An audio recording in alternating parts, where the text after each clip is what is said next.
The question really comes down to the macronutrients, carbohydrates, proteins, and fats, and how much of each do we need. And that varies to some extent from person to person as well. The fact is, we all need some carbohydrates, we all need protein, and we all need fat. Our requirement for carbohydrate does not exist. There is no minimum requirement. We do have a minimum requirement for protein because we have to replace our muscles, which are turning over on a regular basis, and many other reasons. A lot of the enzymes that our body uses are related to our protein intake, amino acids. The fats, there are essential proteins, there are essential fats, and the only way we can get those is by eating natural fats. So those are essential too. Given that protein needs are going to be somewhat similar from person to person, we could use about 1 gram of protein per kilogram of body weight. I'd like to maybe move that up just a touch, especially for ultra runners, because they're using a lot of muscle. Quite often, they're using more muscle mass in their sport than a weightlifter is using. So there's a lot of turnover and therefore a lot of protein needs. So there's going to be between 1 and 1.2 grams of protein per kilogram of body weight, and that's a good ballpark number, and that's going to be sort of stable. And then think of it as a seesaw. We have that point in the middle, protein, and then on either side we're going to have the adjustments that we need to make with carbohydrate and fat. On the carbohydrate side, what I think is finally happening in science is that they're showing that ultra marathoners can survive much better with lower amounts of carbohydrates. This is nothing new. It's new to the scientific community because the studies have not been published. But now you're starting to see these published studies where they're measuring the amount of energy and performance in ultra runners who are eating a lower carbohydrate diet, and it's compatible with what coaches and clinicians have been seeing for decades. I've been doing this my whole career.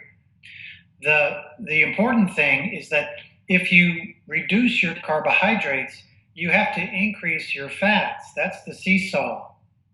If you don't increase your fats, you're gonna be low in calories, and that's a devastating thing for an ultramarathoner.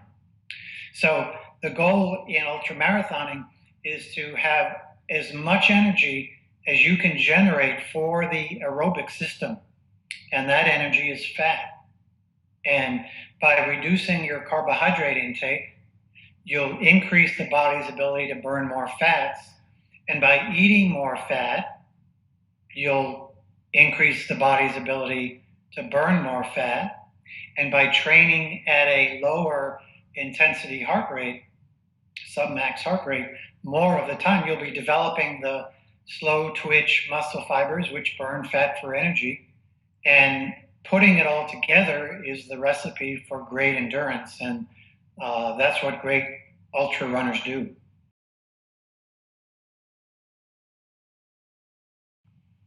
We talked about macronutrients, carbohydrates, fats, and proteins. There are also micronutrients, 40 some odd vitamins and minerals that are essential for not only being healthy, but for being a great athlete.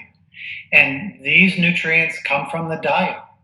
They come from the foods that should be part of a healthy diet, in particular vegetables, but also meats and eggs and fats, which contain all these macronutrients are found in foods that also contain micronutrients.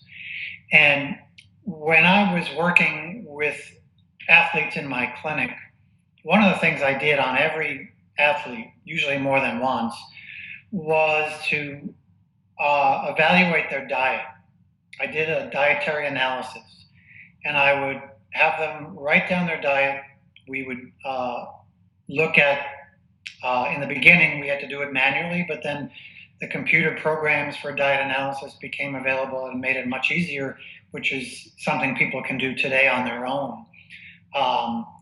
What I found was that 30% to 40% of athletes were not even reaching minimum daily requirements of micronutrients. And often they were not even reaching minimum daily requirements for 5, 6, 7 micronutrients. Folic acid, calcium, magnesium. This is a serious problem. It meant that they were not eating a healthy diet. It did not mean that we had to supplement their diet with vitamins and minerals. When we look at the diets of most athletes, many have high levels of omega-6 fats, but very low levels of omega-3 fats. And this is a problem because that can lead to more inflammation, which is associated with injuries. It can also impair recovery from one day to the next significantly. It contributes to pain. Whenever we can reduce pain, especially during a race, we're going to be in much better shape because we're going to be able to push harder.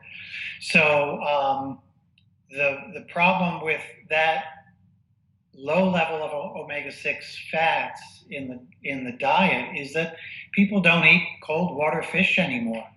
Humans evolved at the ocean's edge. There was a lot of fish, and we developed a need for high levels of omega-3 fats, which we no longer eat anymore.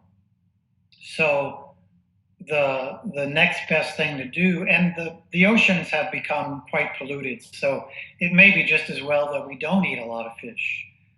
We can get fish oil capsules that have had the toxins mostly removed. They can't be made pure, but they can mostly be removed, and we can get our omega-3 nutrient that way, and that's probably the most commonly needed dietary supplement for ultra runners.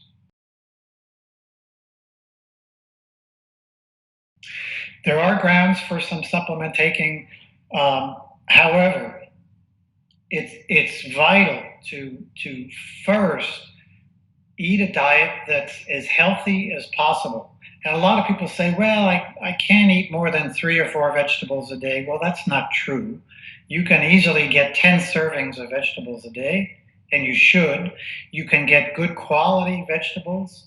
They're readily available. I like to grow my own, but if you're buying all your vegetables, you can buy, if you buy organic vegetables, you'll get more nutrients from them. You can have vegetables for breakfast, for lunch, for dinner, even for snacks. The emphasis needs to be on a high quality diet, and then you can do a diet analysis, for example, and then you may find that you are a little bit low in magnesium, or you're a little bit low in some nutrient, and then possibly with the help of a healthcare practitioner, find that if you supplement your diet with 1 or 2 other nutrients, that may be very helpful. But start with a healthy diet. That's the most important thing.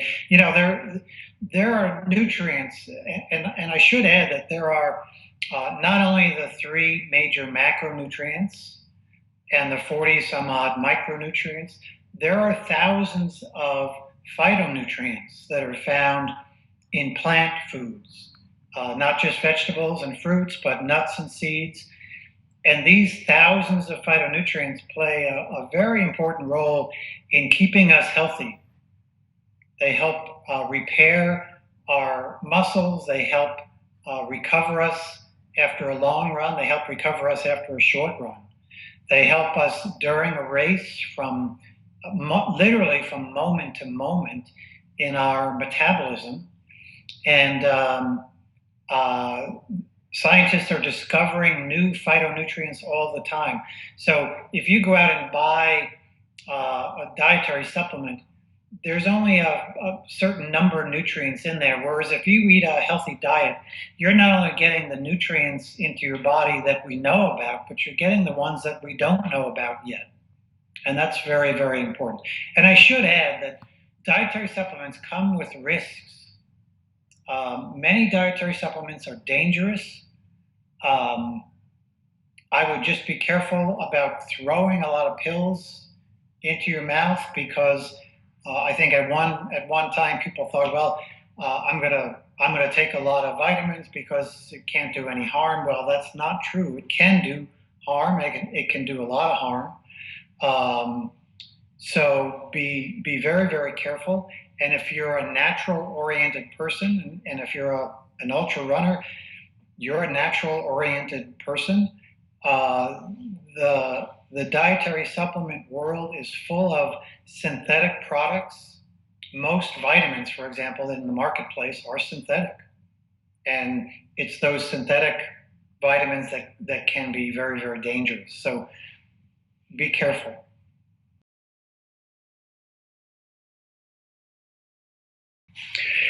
In general, I recommend finding the eating style that works best for you. And you can use hunger as a guide. You shouldn't be hungry that often. You can use fullness as a guide. I'm feeling satisfied after my meals. You shouldn't get up in the middle of the night being hungry. You shouldn't wake in the morning being hungry. If you're seeing those problems, then you need to make some adjustments with your diet until that improves. Likewise, before, during, and after a long run, you should not be hungry after a run, not after an aerobic run, certainly, because you've been burning a lot of fat. You haven't used up your glycogen stores, so why should you be hungry?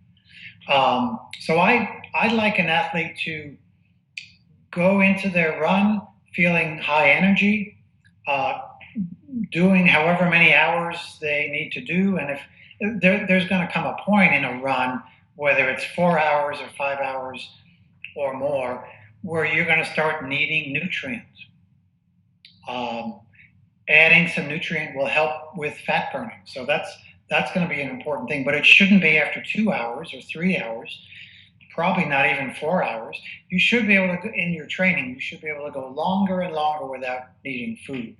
So likewise, after your run, when you're finished, you shouldn't really be hungry. So your goal would be to finish your run with a nice cool down, and then have a meal when you're ready to have a meal that would be a typical meal that you would normally eat. There's no special post-race meal. No special pre-race meal.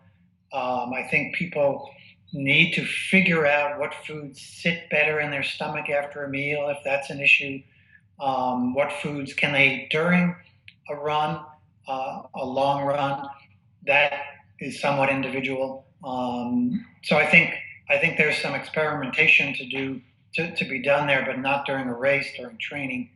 So I think it's really that there are special foods for you because you're a special individual, and you've got to determine what those special needs are and stick with them. That's what makes you the healthiest. And you use those same foods before a workout, before a race, after a workout, after a race, and then during the race you use foods that are easier to digest, such as monosaccharides, single sugar, simple sugar foods like fruit juice and honey, versus the sucrose, the white sugar products, which are not single sugars. They're two sugars together, which have to be digested in order to utilize them.